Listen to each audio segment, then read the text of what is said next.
pagi, perkenalkan nama saya Stephanie Alexia Setiawan dari kelas 11 Tata Boga 3. Jadi hari ini saya akan membahas tentang stok, saus, appetizer, sup, sandwich kanape, hidangan pasta, dan kentang. Jadi pertama saya akan menjelaskan tentang stok. Pengertian stok adalah cairan yang dibuat dari daging, ikan, tulang, unggas, sayur-sayuran, bahan-bahan pengaroma, dan rasa. Nah, fungsi stok itu ada menambah selera makan, sebagai bahan dasar pembuatan saus dan sup, bisa dimakan untuk orang sakit dan bayi. Nah, ada macam-macam stok. Stok itu ada dua. Jadi white stock itu kaldu yang berwarna putih, umumnya menggunakan ikan atau ayam. Kedua ada brown stock, kaldu berwarna coklat, dibuat dari tulang sapi yang disaute sampai berwarna kecoklatan dan ditambah mercoix, biasanya sebagai bahan dasar pembuatan saus coklat dan sup. Kemudian bahan-bahan yang diperlukan untuk pembuatan stok ada tulang, air, mercoix itu ada onion sama carrot, juga seleri, itu dengan perbandingan 4:2:1. Kemudian ada garnish, ada batang daun bawang, ada lada butir, bay leaf, dan thyme, itu diikat menjadi satu. Kemudian ada metode pengolahan white stock. Itu pertama teknik balancing, jadi direbus dalam waktu yang singkat. Kedua ada teknik boiling, direbus di air mendidih, jadi awalnya itu airnya dingin, kemudian baru mendidih. Kemudian ada teknik simmering. Teknik simmering itu adalah merebus dengan aturan suhu 95-98 derajat Celcius. Kemudian metode pengolahan brown stock itu pertama ada roasting. Nah, roasting itu tulang sapi yang disaute hingga berwarna kecoklatan, kemudian ditambahkan mercoix. Terus kemudian ada teknik simmering, aturan suhu, direbus dengan aturan suhu 95-98 derajat Celcius. Terus kriteria stok itu ada pertama, white stock itu warnanya bening, terus berbau harum, tidak berlemak, tidak ada kotoran. Kemudian untuk kriteria brown stock itu juga sama, warnanya bening seperti teh, berbau harum, dan tidak berlemak.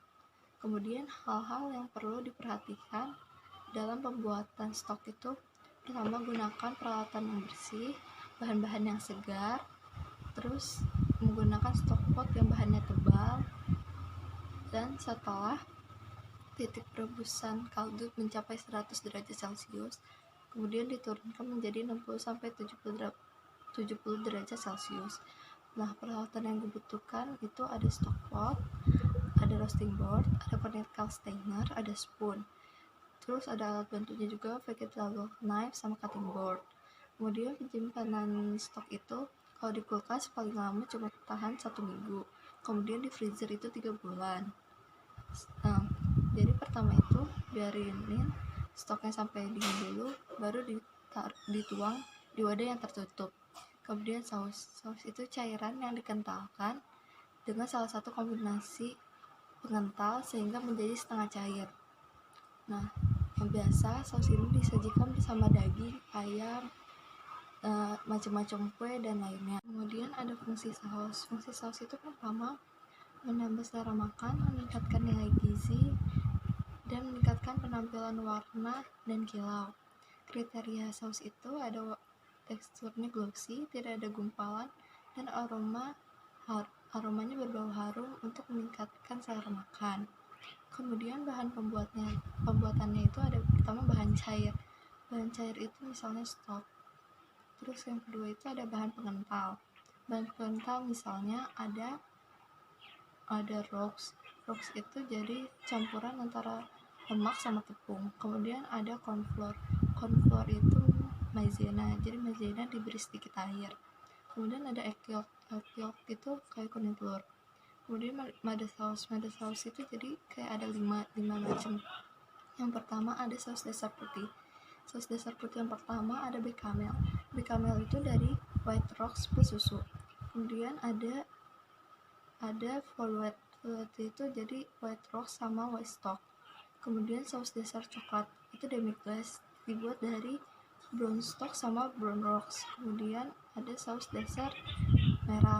Saus dasar merah itu dari tomat segar, tomat paste, sama brown stock. Kemudian ada saus dasar kuning. Saus dasar kuning itu dari kuning telur sama mentega. Jadi ada dua macam, ada Hollandaise sama Bernaise.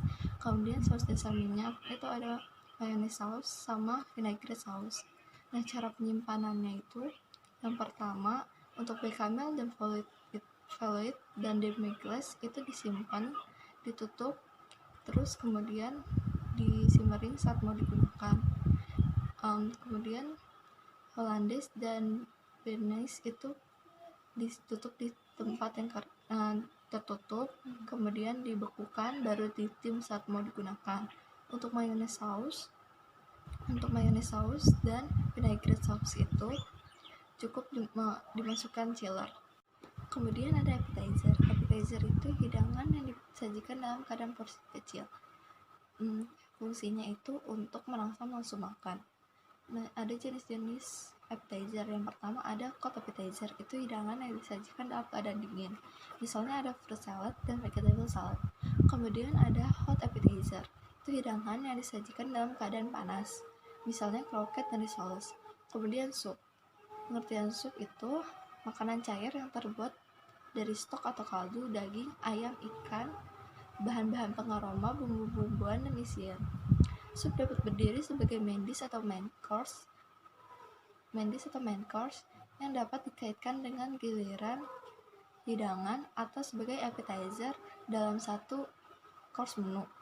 Kemudian fungsi sup itu ada menetral rasa lidah, menambah selera makan, dan meningkatkan nilai gizi. Bahan-bahan yang diperlukan dalam pembuatan sup itu ada yang pertama, bahan utama itu stok. Kemudian ada bahan isian, hewani dan nabati. Ketiga, ada bahan pengental, tepung, krim, susu, telur, dan lainnya. Kemudian ada bahan penambah rasa, misalnya merpoix.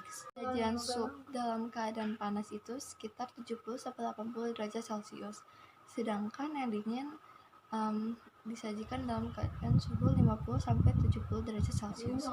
Jumlah per porsi sup itu kurang lebih sekitar 150-200 cc. Kemudian garnish sup.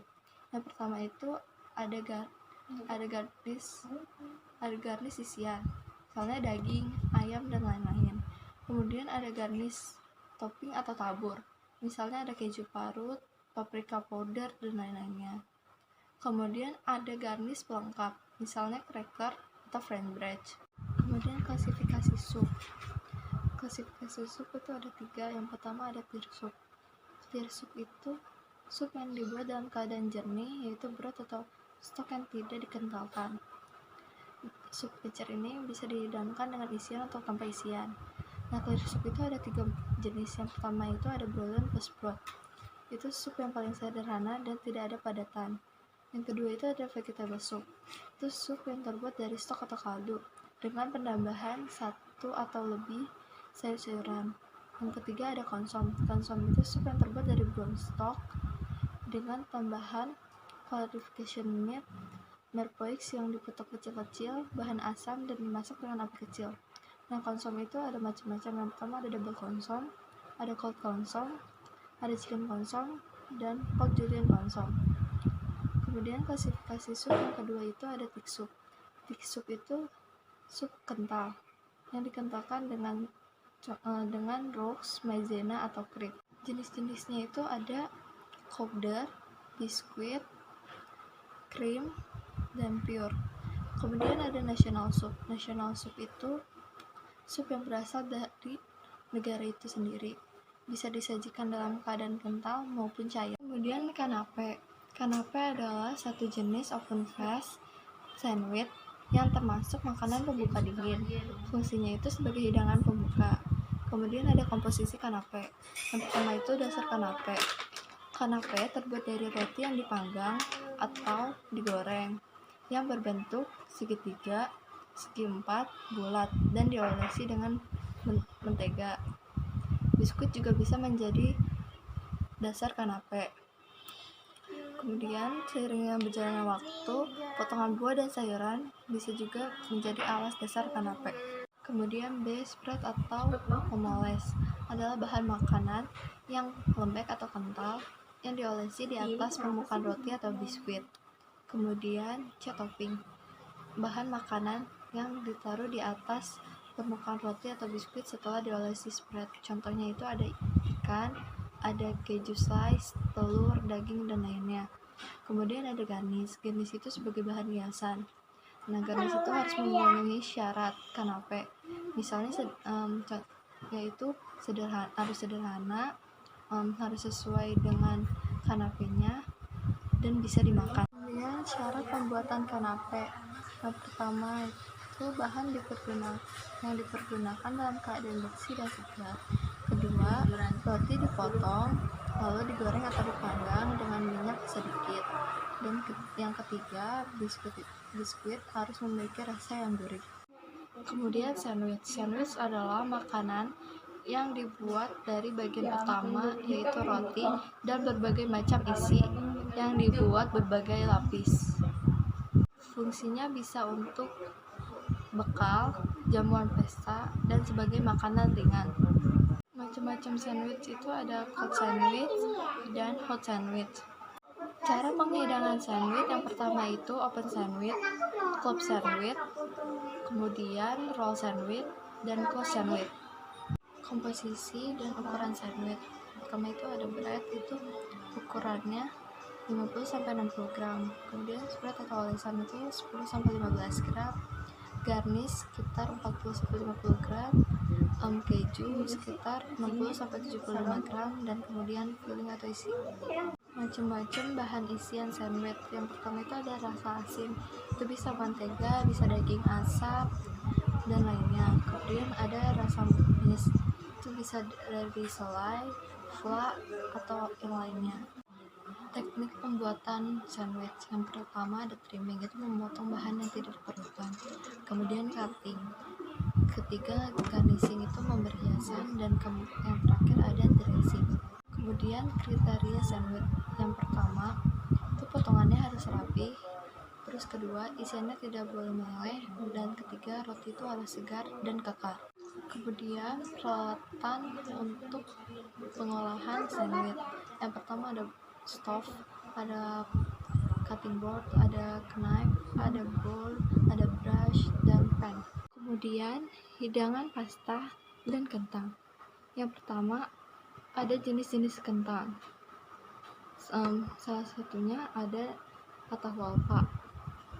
Selain itu ada Nicola, ada russet Bourbon, ada lapin Pukula, dan Yukon Gold. Berdasarkan warna kulit dan daging umbi, kentang ada 3 macam. Yang pertama ada kentang kuning, kentang merah, dan kentang putih. Kemudian macam-macam hidangan atau olahan kentang. Yang pertama, olahan kentang dengan cara digoreng, salah satunya ada french fries. Kemudian olahan dengan cara dikukus atau direbus, ada potato salad. Kemudian olahan dengan cara dibakar atau dipanggang, ada wedges potatoes. Kemudian teknik potongan kentang, misalnya itu french fries, dipotong dengan ukuran 8 cm x 1 cm x 1 cm. Kemudian ada straw, itu dipotong dengan ukuran 4 cm x 0,2 cm x 0,2 cm. Kemudian wafer, itu diiris tipis dengan ukuran 1 mm.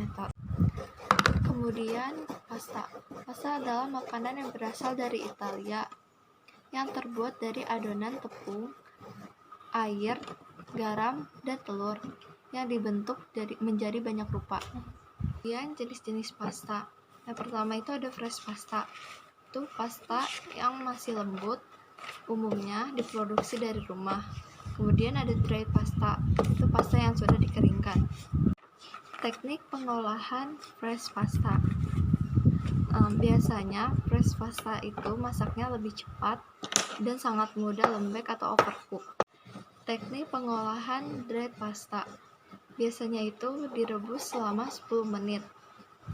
Jadi sebelumnya air dididihkan dulu, diberi minyak, baru direbus, kemudian ditambahkan sedikit garam agar ada rasanya. Macam-macam saus pasta itu ada 4. Yang pertama ada bolognese, ada carbonara, ada marinara, dan yang terakhir ada alfredo. Hal-hal yang harus diperhatikan saat pengolahan pasta. Yang pertama, rebus pasta setelah airnya mendidih. Kedua, tambahkan garam pada air perebusan agar cita rasa pada pasta semakin lezat. Ketiga, campurkan saus selagi pasta masih hangat. Teknik penyajian pasta. Pertama, simpan pasta yang telah direbus di dinner plate kurang lebih 100 gram. Kedua, siram dengan saus selagi masih hangat di atasnya. Ketiga, tambahkan garnish. Keempat, hidangan pasta siap disajikan. Sekian penjelasan dari saya. Terima kasih.